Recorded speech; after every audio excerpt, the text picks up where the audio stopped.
Hi hello ನಮಸ್ತೆ ಯೋಗಿತಾ ಗೀತಾ ಬ್ಲಾಗ್ಸ್ಗೆ ಸ್ವಾಗತ. ಎಲ್ಲರೂ ಹೇಗಿದ್ದೀರಾ? ನೀವೆಲ್ಲರೂ ಚೆನ್ನಾಗಿದ್ದೀರಾ ಅಂತ ನಾನು ಅಂದ್ಕೊಂಡಿದ್ದೀನಿ, ಮತ್ತು ನಾನು ಚೆನ್ನಾಗಿದ್ದೀನಿ. ಇವತ್ತು ನಾನೊಂದು ಏನೋ ಮಾಡ್ತಾಯಿದ್ದೀನಿ. ಬನ್ನಿ ಬನ್ನಿ ಬನ್ನಿ ತೋರಿಸ್ತೀನಿ. ಮಾಡ್ತಾರೋ ಕೆಲಸ ಇದೇನೆ. ಇದೇನು ಗೊತ್ತಾ? ಗೆಸ್ ಮಾಡಿ.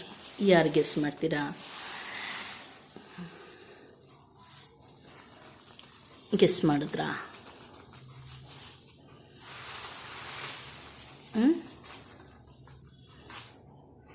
ನೋಡಿ, ಕೈಯಲ್ಲಿ ಮೆಹಂದಿ ಇಲ್ಲ, ಅದಕ್ಕೆ ಮೆಹಂದಿ ಎಲೆಗಳು.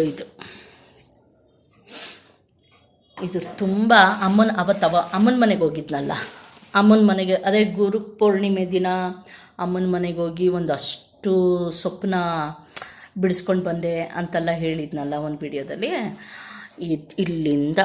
ಇಲ್ಲಿಂದ ಹಿಡಿದು ಇಲ್ಲಿವರೆಗೂ ಸೊಪ್ಪೆಲ್ಲ ಹಾಕಿ ಮನೆ ಒಳಗೆ ಒಣಗಿಸಿರೋದು. ಆಚೆ ಏನು ಒಣಗಿಸಿಲ್ಲ, ಮನೆ ಒಳಗೆ ಒಣಗಿಸಿರೋದು. ಮೆಹಂದಿ ಸೊಪ್ಪು, ಮೆಹಂದಿ ಎಲೆಗಳನ್ನ ಒಣಗಿಸಿರೋದು. ನೋಡಿ ಏನು ಘಮ ಘಮ ಅಂತ ಇದೆ ಗೊತ್ತಾ, ಮೆಹಂದಿ ಸ್ಮೆಲ್ಲು. ಎಲೆನೂ ನೋಡಿ ಎಷ್ಟು ಕೆಂಪಾಗಿದೆ ಎಲೆಗಳು. ನಾನು ಇದೇ ಫಸ್ಟ್ ಟೈಮ್ ನೋಡ್ತಾ ಇರೋದು, ಎಲೆನೂ ಇಷ್ಟು ಕೆಂಪಾಗಿರುತ್ತೆ ಅಂತ. ನಂಗೆ ಗೊತ್ತಿರಲಿಲ್ಲ ಎಲೆನೂ ಕೆಂಪಾಗಿ ಬರುತ್ತೆ ಅಂದ್ಬಿಟ್ಟು. ಒಣಗಿಸಿದ್ಮೇಲೆ ಗೊತ್ತಾಯಿತು. ಅದಕ್ಕೆ ಇದನ್ನು ಪೌಡ್ರ್ ಮಾಡಿಕೊಂಡು ಸ್ಟೋರ್ ಮಾಡ್ಕೊಳ್ಳೋಣ ಅಂತ ಇದ್ದೀನಿ. ಅದಕ್ಕೆ ಸ್ವಲ್ಪ ಕೂತ್ಕೊಂಡ್ಬಿಟ್ಟಿದ್ದೀನಿ. ಟಿ ವಿ ನೋಡ್ತಿದ್ದೆ, ಆ ಸ್ವಿಚ್ಚು ಏನೋ ಹಾಕೋಕ್ಕೋಗಿ ಆಫ್ ಮಾಡಿದೆ, ಮತ್ತೆ ಆನ್ ಆಯಿತು. ಹಿಂಗೆ ಹಾಕ್ಕೊಂಡು ಕೂತಿದ್ದೀನಿ. ಪೇಷನ್ಸಿಂದ ಮಾಡೋಣ ಅಂತ, ನಿಂತ್ಕೊಂಡು ಮಾಡೋಕ್ಕೆ ಕಷ್ಟ, ಸುಸ್ತಾಗುತ್ತೆ ಅನ್ನೋ ಕಾರಣಕ್ಕೆ ಎಲ್ಲ ಜಾರ್ಗೆ ಹಾಕ್ಕೊತೀನಿ. ನೋಡೋಣ, ಇದೇ ಫಸ್ಟ್ ಟೈಮ್ ನಾನು ಮೆಹಂದಿ ಪೌಡರ್ನ ಮಾಡ್ತಾ ಇರೋದು. ಇದೇ ಫಸ್ಟ್ ಟೈಮ್. ಹೆಂಗೆ ಆಹಾ, ಘಮ ಘಮ ಘಮ ಘಮ ಅಂತ ಇದೆ. ನೋಡೋಣ ಹೇಗೆ ಬರುತ್ತೆ ಅಂತ ನೋಡೋಣ. ಓಕೆನಾ?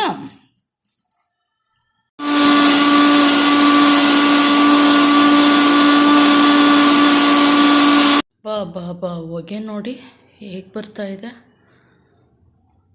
ಈ ರೀತಿ ಆಗಿದೆ. ಈಗೇನು ಮಾಡಲಿ? ಇದರೊಳಗೆ ಮತ್ತೆ ಹಾಕ್ತೀನಿ ನಾನು, ಅದನ್ನು ಸಪ್ರೇಟ್ ಮಾಡಲ್ಲ, ಮತ್ತೆ ಹಾಕ್ತೀನಿ. ಏನು ಎಷ್ಟಿದೆ, ಆಗೋಯ್ತು.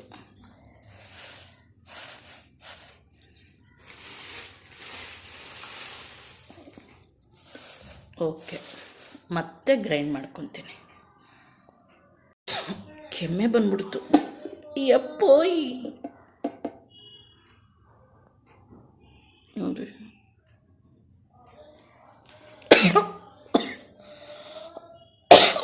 ಅಪ್ಪ ಇನ್ನೊಂಚೂರು ಹಾಕ್ಬಿಡ್ತೀನಿ, ಇಷ್ಟು ಮಿಕ್ಕೈತೆ. ಮಾಡಿ ಇದ್ರ ಮೇಲೆ ಪೌಡ್ರ್ ಮಾಡೋಕ್ಕೆ ನನ್ನ ಕೈಲಾಗಲ್ಲ, ಸಾಕತ್ತು ಬಿಸಿ ಬಂದೈತೆ. ಯಾಕೋ ಬಿಕ್ಲಿಕ್ಕೆಲ್ಲ ಶುರು ಆಯಿತು. ಈ ರೀತಿ ಪೌಡ್ರ್ ಆಯಿತು. ಆದರೂ ಸ್ವಲ್ಪ ತರಿ ಥರ ಇದೆ ನೋಡಿ, ಈ ರೀತಿ.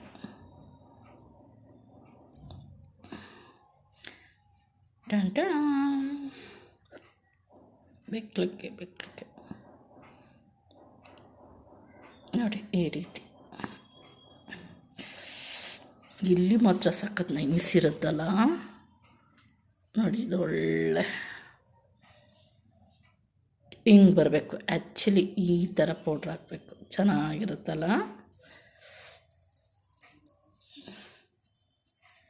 ನೋಡಿ ಎಷ್ಟು ಬೇಗ ಕಲರ್ ಆಗುತ್ತೆ. ಈಗ ಇದಕ್ಕೆಲ್ಲ ಸ್ಟೋರ್ ಮಾಡ್ಕೊತೀನಿ, ಇದಕ್ಕೆಲ್ಲ ನೀಟಾಗಿ ಸ್ಟೋರ್ ಮಾಡ್ಕೊತೀನಿ. ನೋಡಿ, ಮುಚ್ಚಕ್ಕೆ ಹೋಗಲ್ಲ, ಹಾಗೆ ಸ್ವಲ್ಪ ಬಿಟ್ಬಿಡ್ತೀನಿ. ಎಷ್ಟು ತಣ್ಣಗಾಗ್ಬಿಟ್ಟೈತೆ, ಎಷ್ಟು ತಣ್ಣಗಿದೆ ನೋಡಿ. ಮೆಹಂದಿ ಸೊಪ್ಪು ಅಲ್ಲ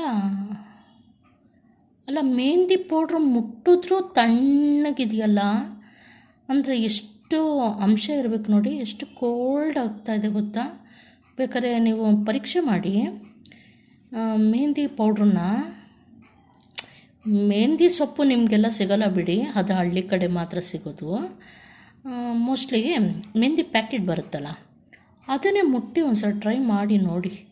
ನೋಡಿ ಎಷ್ಟು ತಣ್ಣಗಿದೆ ಗೊತ್ತಾ ಕೈ. ಅದಕ್ಕೆ ಮೆಹಂದಿ ಹಚ್ಕೊಂಡ್ರೆ ಬಾಡಿ ಹೀಟೆಲ್ಲ ಕಮ್ಮಿ ಆಗುತ್ತೆ ಅನ್ನೋದು ಇದಕ್ಕೆ. ನೋಡಿ ಈ ಥರ ಮೆಹಂದಿ ಪೌಡ್ರು ಮಾಡ್ಕೊಂಡಿದ್ದೀನಿ.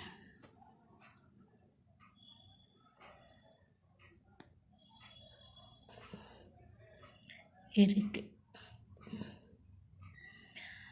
ಓಕೆ, ಅಷ್ಟೆ. ಅಡುಗೆ ಮನೇಲಾಗಿದ್ದರೆ ಭಾರಿ ಕಷ್ಟ ಆಗಿರೋದು. ನಾನು ಕೂತ್ಕೊಂಡಿದ್ದೇ ಒಳ್ಳೆಯದಾಯಿತು. ಈಗ ಎಲ್ಲ ಕ್ಲೀನ್ ಮಾಡಬೇಕು, ನೀಟಾಗಿ ಮಾಡ್ಕೊಳ್ಳೋಣ ಬಿಡಿ, ಇಲ್ಲಾಂದ್ರೆ ಫಜೀತಿ ಆಗಿರೋದು ಅಡುಗೆ ಮನೆ. ಹಂಗಂತ ಹೇಳ್ತಾ ಮೆಹಂದಿ ಪೌಡ್ರು ಮನೇಲೇ ಮಾಡ್ಕೊಂಡಿರೋಂಥದ್ದು ಹಚ್ಕೊತೀನಿ. ಆಮೇಲಿಂದ ನೋಡಿ ಮೆಹಂದಿ ಕಲಸಿಕ್ಕಿಟ್ಟಿದ್ದೀನಿ. ಎಲ್ಲ ಊಟ ತಿಂಡಿ ಅಂತ ಇದ್ದೀನಿ. ಊಟ ಆದಮೇಲೆ ಎಲ್ಲ ಕೆಲಸ ಮುಗಿದ್ಮೇಲೆ ಹಾಕ್ಕೊತೀನಿ. ಬರೀ ಒಂದು ಕೈಗೆ ಮಾತ್ರ ಹಾಕ್ಕೊತೀನಿ. ಎರಡು ಕೈಯಲ್ಲಿ ಹಾಕಿದ್ರೆ ಮೇಂಟೈನ್ ಮಾಡೋದು ಕಷ್ಟ. ಅದಕ್ಕೆ ಜಸ್ಟ್ ಒಂದು ಕೈಗೆ ಹಾಕ್ಕೊತೀನಿ. ಇವತ್ತು ನಾಳೆಗೆ ಇನ್ನೊಂದು ಕೈಗೆ ಹಾಕ್ಕೊತೀನಿ. ಹಾಕ್ಕೊಬೇಕಂದ್ರೆ ನಿಮಗೆ ಮತ್ತೆ ವೀಡಿಯೋ ಮಾಡ್ತೀನಿ, ಓಕೆನಾ? ಈ ರೀತಿ ಕಲಿಸ್ಕೊಂಡಿದ್ದೀನಿ. ಎಷ್ಟು ಗಟ್ಟಿ ಇದೆ ಅಲ್ಲ, ನೀರು ಜಾಸ್ತಿ ಹಾಕ್ಕೊಂಡಿಲ್ಲ. ಹೋಸಲಿ ತಪ್ಪ ತಪ್ಪ ತಪ್ಪ ತಪ್ಪ ಅಂತ ಬಿದ್ದೋಗ್ತಾಯಿತ್ತು. ಮೆಹಂದಿ ಹಾಕ್ಕೊಂಡ್ರೆ ಎಲ್ಲ ಸೊಪ್ಪೆಲ್ಲ ತಪ್ಪ ಅಂತ ಬಿದ್ದೋಗ್ತಾಯಿತ್ತು. ಏನಿಲ್ವೇ ಇಲ್ಲ ನೋಡಿ, ಎಲ್ಲ ಹೊರಟೋಗಿದೆ. ಅದಕ್ಕೆ ಸಲಿ ಒಂದೇ ಕೈಗೆ ಹಾಕ್ಕೊಂಡು ಫಸ್ಟ್ ಅದನ್ನು ಮೇಂಟೈನ್ ಮಾಡೋಣ ಅಂತ ಇದ್ದೀನಿ. ಓಕೆ, 1 ಅವರ್ 2 ಅವರ್ ಬಿಡ್ತೀನಿ, ಆಮೇಲೆ ಹಾಕ್ಕೊತೀನಿ.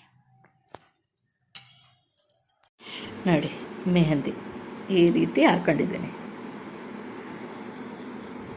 ಪುಡಿ ಚೆನ್ನಾಗೇ ಮಾಡ್ಕೊಂಡಿದ್ದೀನಿ. ನಾನು ಹೇಳಿಲ್ವಾ ತಪ್ಪ ಅಂತ ಬಿದ್ದೋಗ್ತಾ ಇತ್ತಲ್ವಾ, ಹಾಗೆ ಆ ಸೊಪ್ಪಲ್ಲಿ ಪೇಸ್ಟ್ ಮಾಡಿಕೊಂಡಾಗ ಆ ರೀತಿ ತಪ್ಪ ಅಂತ ಬಿದ್ದೋಯ್ತಾಯಿತ್ತು, ನೀರೆಲ್ಲ ಹರ್ಕೊಂಡ್ಬಿಡ್ತಾಯಿತ್ತು. ಈ ರೀತಿ ಮಾಡಿದ್ದಕ್ಕೆ ಚೆನ್ನಾಗೈತೆ ನೋಡಿ, ನೀಟಾಗಿ ಬಂದ್ಕೊತೈತೆ. ಈಗ ನಾಳೆಗೆ ಇನ್ನೊಂದು ಕೈ ಹಾಕ್ತೀನಿ. ಇವತ್ತೆಲ್ಲ ಇದು ಫುಲ್ ಡ್ರೈ ಆಗಲಿ. ಹೇಗಿದೆ ನೋಡಿ ನನ್ನ ಮೆಹಂದಿ, ಸಿಂಪಲ್ ಮೆಹಂದಿ. ಡಿಸೈನ್ಗಿಂತ ನನಗೆ ಈ ಥರನೇ ಒಂಥರ ಚೆನ್ನಾಗಿರುತ್ತೆ. ಅಂದರೆ ಡಿಸೈನ್ ಮೆಹಂದಿನೂ ಚೆಂದ, ಆದರೆ ಸಿಂಪಲಾಗಿ ಅಂದರೆ ಅಂತಾರಲ್ಲ ಕ್ಲಾಸಿಕ್ ಅಂತ, ಹಾಗೆ ಕ್ಲಾಸಾಗಿರುತ್ತೆ. ಈ ಥರ ಎಷ್ಟು ಡಿಸೆಂಟಾಗಿರುತ್ತಲ್ಲ. ಹಿಂದೆ ಸೊಪ್ಪಲ್ಲಿ ಹಾಕ್ಕೊತಿದ್ದೆ. ಈ ಸಲ ಪೌಡ್ರು ಮಾಡಿ ಹಾಕ್ಕೊಂಡಿದ್ದೀನಲ್ಲ, ನನಗೆ ಮೆಹಂದಿ ಸೊಪ್ಪಲ್ಲಿ ಇನ್ನೂ ಚೆನ್ನಾಗಿ ಡಾರ್ಕ್ ಬರ್ತಾಯಿತ್ತು ಅಂತ ಅನಿಸುತ್ತೆ. ಇಲ್ಲಿ ಇನ್ನೂ ಬರಬೇಕಿತ್ತು ಕಲರು. ನಿಮ್ಗೇನು ಅನಿಸುತ್ತೆ? ಈ ರೀತಿ ಮೆಹಂದಿ ಪೌಡ್ರಲ್ಲಿ ಹಾಕ್ಕೊಳ್ಳೋದು ಸರಿನಾ, ಇಲ್ಲ ಸೊಪ್ಪಲ್ಲಿ ಹಾಕ್ಕೊಳ್ಳೋದು ಸರಿನಾ ಅಂತ ಅನ್ನಿಸ್ತಾ ಇದೆ. ನೋಡಿ ಇದನ್ನು ಮೆಹಂದಿ ಹಾಕ್ಕೊಂಡ್ಮೇಲೆ ವಾಶ್ ಮಾಡಿಲ್ಲ, ಅಂದರೆ ನೀರಲ್ಲಿ ವಾಶ್ ಮಾಡೋಕ್ಕೆ ಹೋಗಿಲ್ಲ. ಒಣಗುತ್ತಲ್ವಾ, ಒಣಗಿದಾಗ ಹಿಂಗೆ ತೆಗೆದುಬಿಡೋದು. ಹಿಂಗೆ ಮಾಡಿಬಿಟ್ಟು ಇದನ್ನೆಲ್ಲ ಉದುರಿಸ್ಬಿಡೋದು. ಎಲ್ಲ ಒಣಗಿರುತ್ತಲ್ಲ, ಉದುರಿಸಿದ್ದಾದಮೇಲೆ ನಿಮ್ಗೊಂದ್ಸಲ ಹೇಳ್ಕೊಟ್ಟಿದ್ದೆ ನಾನು ಅಮೃತಾಂಜನ್. ಉದುರಿಸಿದ್ಮೇಲೆ ಕೈಗೆ ಫುಲ್ಲು ಅಮೃತಾಂಜನ್ ಹಾಕ್ಕೊಬೇಕು. ಅಮೃತಾಂಜನ್ ಹಾಕ್ಕೊಂಡ್ರೆ ಕಲರ್ ಚೆನ್ನಾಗಿ ಬರುತ್ತೆ. ನೋಡಿ ಈ ಕಲರ್ ಬಂದಿದೆ, ಚೆನ್ನಾಗಿದೆಯಾ? ಆದರೆ ಕಲರ್ ಏನೋ ಕಮ್ಮಿ ಅನ್ನಿಸ್ತಾ ಇದೆಪ್ಪ. ಎಷ್ಟು ಅವರ್ ಇಟ್ಕೊಂಡಿದ್ದೆ ಅಂದರೆ ಒಂದು 3 hours ಏನೋ ಇಟ್ಕೊಂಡಿದ್ದೆ. ಆಮೇಲೆ ಒಣಗ್ತಲ್ವ, ಒಣಗಿದ್ಮೇಲೆ ಇದು ಮಾಡಿಬಿಟ್ಟೆ, ರಿಮೂವ್ ಮಾಡಿಬಿಟ್ಟೆ. ನೋಡಿ ಇನ್ನೂ ಹಾಗಾಗೇ ಇದೆ ಸೊಪ್ಪೆಲ್ಲ. ನೋಡಿ ಸೊಪ್ಪು ಹಂಗೆ. ಈಗ ಈ ಕೈಗೆ ಹಾಕ್ಕೊಬೇಕು. ಈ ಕೈಯಿಂದ ಹಾಕ್ಕೊಂಡಿದ್ದು ಹಿಂಗೆ ಬರಬೇಕು ಕಲರು. ಇಲ್ಲಿದೆಯಲ್ಲ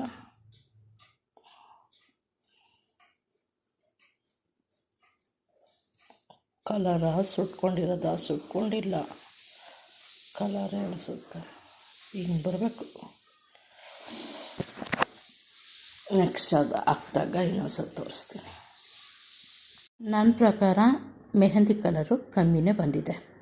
ಸೊಪ್ಪಲ್ಲಿ ಮೆಹಂದಿ ಹಾಕ್ಕೊಂಡಾಗ ಸಿಕ್ಕಾಮಟ್ಟೆ ಡಾರ್ಕಾಗಿ ಬಂದಿರೋದು ನೋಡಿ. ಎಷ್ಟು ಡಾರ್ಕ್ ಅಂದರೆ ಇದರಲ್ಲೇ ಗೊತ್ತಾಗುತ್ತೆ. ಉಗುರು ಒಂದು ಲೈನ್ ಇದೆಯಲ್ಲ, ಎಷ್ಟು ಕೇಸರಿ ಇದೆ ನೋಡಿ, ಅದರಲ್ಲೇ ಗೊತ್ತಾಗುತ್ತೆ. ಅದು ಸೊಪ್ಪಲ್ಲಿ ಹಾಕ್ಕೊಂಡಿರೋದು ಅಷ್ಟು ಕಲರ್ ಬಂದೈತೆ ನೋಡಿ. ಇದು ತುಂಬ ಆರೆಂಜ್ ಇದೆ ನೋಡಿ. ಇದು ಯಾಕಾಗಿಲ್ಲ ಆರೆಂಜು ಅಲ್ವಾ? ಸೊಪ್ಪಲ್ಲಿ ಹಾಕ್ಕೊಂಡಾಗ ಚೆನ್ನಾಗಿ ಬರ್ತಿತ್ತು ಕಲರು. ಮೆಹಂದಿ ಸೊಪ್ಪನ್ನ ಒಣಗಿಸಿ ಪುಡಿ ಮಾಡಿ ಮೆಹಂದಿ ಹಾಕ್ಕೊಂಡ್ರೆ ಕಲರ್ ಕಮ್ಮಿ ಬರುತ್ತೆ. ವೇಸ್ಟ್, ಇದು ಮಾಡಿದ್ದಲ್ಲ, ವೇಸ್ಟ್. ನಾನು ಅಮ್ಮನ ಮನೆಗೆ ಹೋಗ್ತೀನಲ್ಲ, ಆವಾಗ ಸೊಪ್ಪಲ್ಲೇ ಫ್ರೆಶ್ಶಾಗೆ ಹಾಕ್ಕೊತೀನಿ. So much. ಈ ವಿಡಿಯೋ ಇಲ್ಲಿವರೆಗೂ ನೋಡಿದಲ್ಲಿ ಈ ವಿಡಿಯೋ ನಿಮಗೆ ಇಷ್ಟ ಆದಲ್ಲಿ ಲೈಕ್ ಮಾಡಿ, ಕಮೆಂಟ್ ಮಾಡಿ, ಹಾಗೆ ಶೇರ್ ಮಾಡಿ, ಹಾಗೆ ಸಬ್ಸ್ಕ್ರೈಬ್ ಮಾಡಿ. ನೋಡಿ ಯುವತಿ ಏನಕ್ಕೆ ಇಲ್ಲಿ ಹಚ್ಚೈತೆ ಅಂತ ನಿಮಗೆ ಹೇಳ್ತೀನಿ ಯಾವಾಗ ಆದರೂ ಒಂದ್ಸಲಿ. ಓಕೆನಾ? Thank you so much.